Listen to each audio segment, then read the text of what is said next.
বাতিজা শোনো, তুমি যেই রং দেখাইতেছো একদিন এটা মনে করবা যে একদিন পড়ুক আর 10 বছর পড়ুক, তোমার কিন্তু আড্ডি রাখতো না।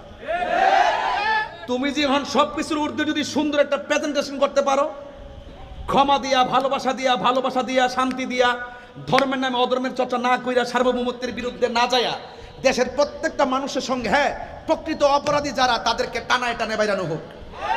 তবে এটা আপনি করবেন না, এটা আইন করবে। কথা বলেন ঠিক কিনা? এটা দেশের আইনে করবে, নিজের হাতে তুলে নিন, এটা দেশের অধপতন হবে। আর নাহলে আপনি আমাকে মারবেন, সুযোগ পেলে আবার আপনাকে আরেকজনে মারবে। কথা কোন ঠিক কিনা? আপনি এখন একজনের গড় পড়াই দিবেন, সুযোগ পেলে সেও আপনার গড় পড়াই দিব।